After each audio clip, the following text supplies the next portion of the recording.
भाइयों और बहनों, राष्ट्रपति जी ने आपातकाल की घोषणा की है। इसे आतंकित होने का कोई कारण नाही है।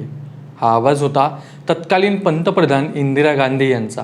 एका रात्रीत संपूर्ण देशाचे स्वातंत्र्य हिरावून घेतले गेले।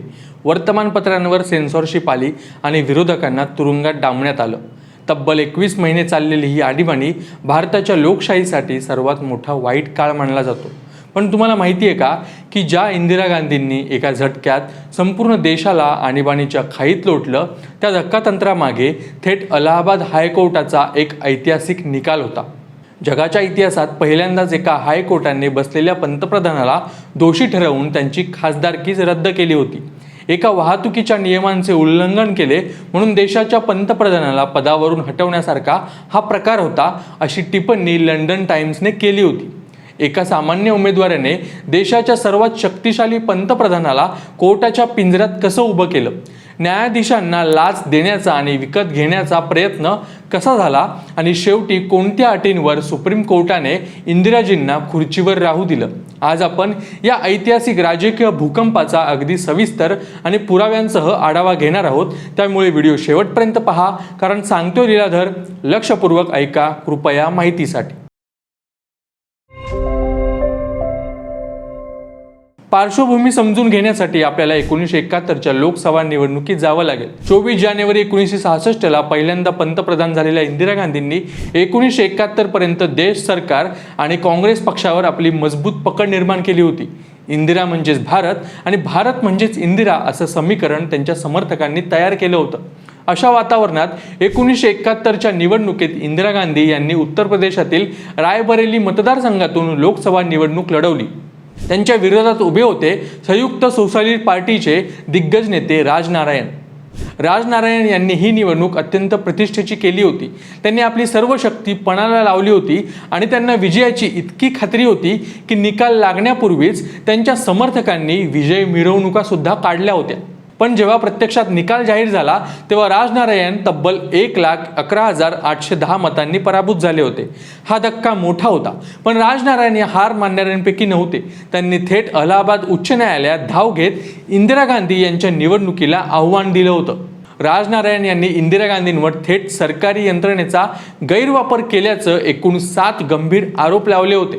त्यांचा पहिला आरोप होता की इंदिरा गांधींनी सरकारी पदावर असलेल्या यशपाल कपूर यांना आपला निवडणूक प्रतिनिधी म्हणजेच इलेक्शन एजंट म्हणून नेमलं होतं। दुसरा आरोप असा होता की प्रचारादरम्यान सभांचं स्टेज बांधण्यासाठी आणि लाऊडस्पीकर लावण्यासाठी थेट सार्वजनिक बांधकाम विभागाच्या म्हणजेच PWD विभागाच्या कर्मचाऱ्यांचा वापर केला गेला। लोकप्रतिनिधी कायद्यानुसार कोणत्याही निवडणुकीत सरकारी यंत्रणेचा किंवा अधिकाऱ्यांचा वापर करणे हा गंभीर गुन्हा मानला जातो। याशिवाय पैसे वाटणं, बोगस मतदान करणं असेही आरोप त्यांनी केले। सुरुवातीला राजनारायण यांच्या या कोर्टबाजीकडे एक राजकीय स्टंट म्हणून पाहिलं गेलं, पण जेव्हा अलाहाबाद हायकोर्टानं ही याचिका सुनावण्यासाठी मंजूर केली तेव्हा मात्र दिल्लीच्या सत्ताधाऱ्यांच्या पायाखालची जमीन सरकली। 18 मार्च 1975चा तो ऐतिहासिक दिवस उजाडला। भारताच्या इतिहासात पहिल्यांदाच एका पदसिद्ध पंतप्रधानाला कोर्टात हजर राहण्याचे आदेश देण्यात आले होते।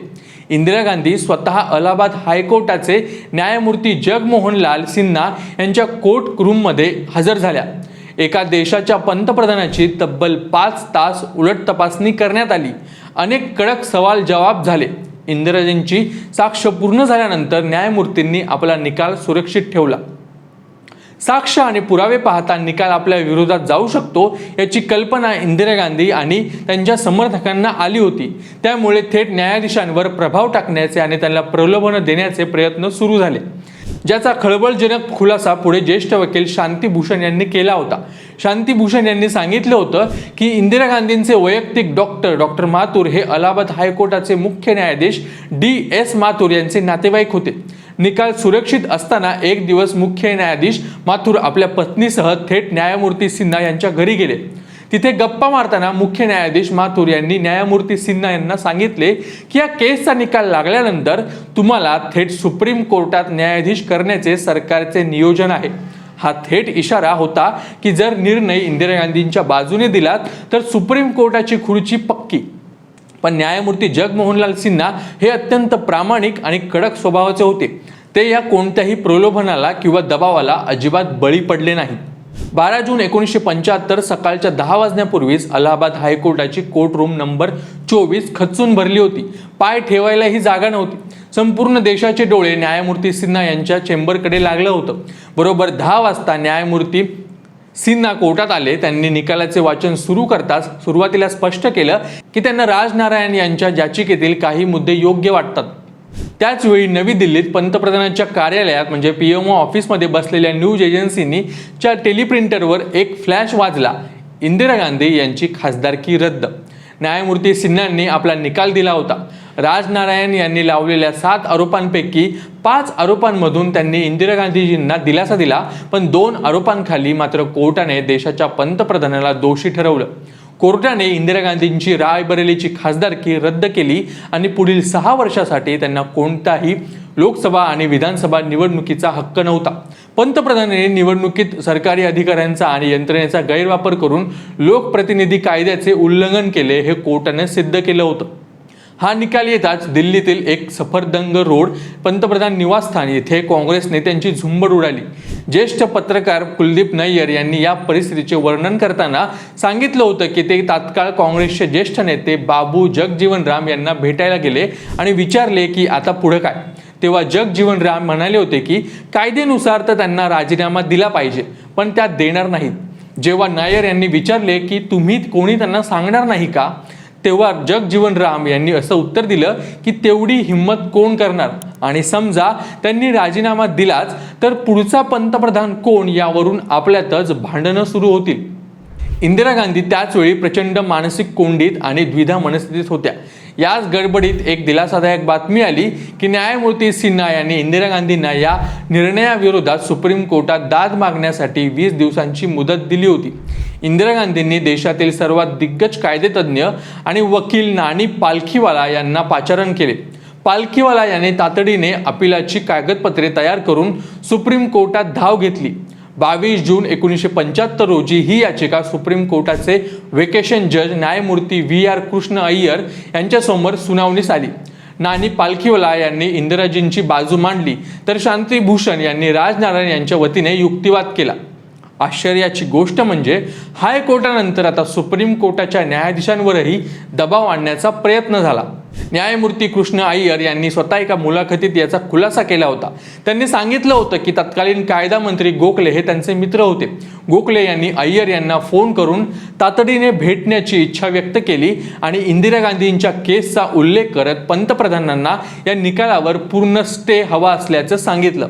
त्यावर न्यायमूर्ती अय्यर यांनी अत्यंत कडक शब्दात सुनावलं होतं की त्यासाठी मला खाजगीत भेटण्याची काहीही गरज नव्हती। जे काही सांगायचं आहे ते थेट सुप्रीम कोर्टात अधिकृतपणे मांडा।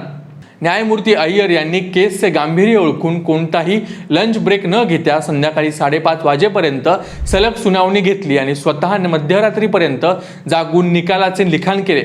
24 जून 1975 रोजी न्यायमूर्ती अय्यर यांनी आपला निकाल दिला आणि त्यांनी अलाहाबाद हायकोर्टाच्या निर्णयाला पूर्ण स्थगिती दिली नाही तर अंतरिम म्हणजे अंशतः स्थगिती दिली। कोर्टाने सांगितले की इंदिरा गांधी पंतप्रधान म्हणून पदावर राहू शकतात, संसदेच्या कामकाजात भाग घेऊ शकतात आणि भाषणही करू शकतात, परंतु एक खासदार म्हणून त्यांना संसदेच्या कोणत्याही मतदानात म्हणजे व्होटिंगमध्ये भाग घेता येणार नाही। म्हणजे सुप्रीम कोर्टाने त्यांची खुर्ची बसवली खरी, पण त्यांचे पंख पूर्णपणे छाटले गेले होते। सुप्रीम कोर्टाच्या या मर्यादित स्थगितीमुळे विरोधकांचे बळ प्रचंड वाढले। तोपर्यंत जयप्रकाश नारायण म्हणजे JP यांच्या नेतृत्वाखाली संपूर्ण देशात इंदिरा गांधींविरोधात आंदोलनाचा वणवा पेटला होता। 24 जूनच्या निकालाने या वणव्यात तेल ओतले। 25 जून 1975 रोजी दिल्लीच्या ऐतिहासिक रामलीला मैदानावर एक अभूतपूर्व आणि विराट सभा झाली। या सभेत जयप्रकाश नारायण यांनी राष्ट्रकवी रामधारी सिंह दिनकर यांच्या प्रसिद्ध कवितेची घोषणा केली, सिंहासन खाली करो की जनता आती है। त्यांनी देशातील लष्कर आणि पोलिसांनाही आव्हान केलं की सरकारने दिलेले बेकायदेशीर आदेश मानू नका। रामलीला मैदानावरील ही विराट सभा आणि जेपींचे ते आव्हान पाहून इंदिरा गांधी पूर्णपणे हादरल्या होत्या. त्यांना समजले की आता परिस्थिती हाताबाहेर गेली आहे आणि लोकशाही मार्गाने सत्ता टिकवणं कठीण आहे. त्याच रात्री त्यांनी राष्ट्रपती फखरुद्दीन अली अहमद यांच्याकडून आणीबाणीच्या आदेशावर स्वाक्षरी करून घेतली आणि 25 जूनच्या मध्यरात्रीनंतर म्हणजे 26 जूनच्या पहाटे इंदिराजींनी रेडिओवरून देशवासियांना आणीबाणी लागू झाल्याचे सांगितलं. त्यानंतर जे घडलं तो भारताच्या इतिहासातील सर्वात क्रूर आणि दडपशाहीचा काळ होता. तब्बल 21 महिन्यानंतर म्हणजेच 1977 मध्ये जेव्हा आणीबाणी उठवण्यात आली तेव्हा देशात पुन्हा लोकसभेच्या निवडणुका झाल्या. रायबरेलीच्या त्याच रणमैदानात राजनारायण यांनी पुन्हा एकदा इंदिरा गांधींना थेट आव्हान दिलं. यावेळी मात्र जनतेने इंदिरा गांधींना आणि काँग्रेसला पूर्णपणे नाकारलं. राजनारायण यांनी इंदिरा गांधींचा दणदणीत पराभव केला आणि ते देशाचे नवे पंतप्रधान मोरारजी देसाई यांच्या सरकारमध्ये आरोग्यमंत्री झाले. परंतु राजकीय अस्थिरतेमुळे त्यांचे आरोग्यमंत्रीपद आणि रायबरेलीची ती खासदारकी अगदी कमी काळाची ठरली. जर अलाहाबाद हायकोर्टाने तो निकाल दिला नसता आणि सुप्रीम कोर्टाने खासदारकीवर मर्यादा आणल्या नसत्या तर इंदिरा गांधींनी देशावर आणीबाणी लादली असती का? एका व्यक्तीची सत्ता वाचवण्यासाठी संपूर्ण देशाचे स्वातंत्र्य 21 महिन्यासाठी पणाला लावणे तुम्हाला कितपत योग्य वाटतं? आणि आजच्या काळात आपली न्यायव्यवस्था इतकी स्वतंत्र आणि कडक भूमिका घेऊ शकतं का? याचे विचार कमेंट्समध्ये नक्की सांगा. आणि त्या वेळचा काळ कसा होता, हा काळ तुम्ही अनुभवला का, हे देखील तुम्हाला माहिती असेल तर तुम्ही कमेंट्समध्ये नक्की सांगा. आणि अशा सखोल विश्लेषणासाठी आणि अशाच राजकीय किस्सांसाठी अभिजात मराठी विशेषला नक्की फॉलो आणि सबस्क्राईब करायला विसरू नका.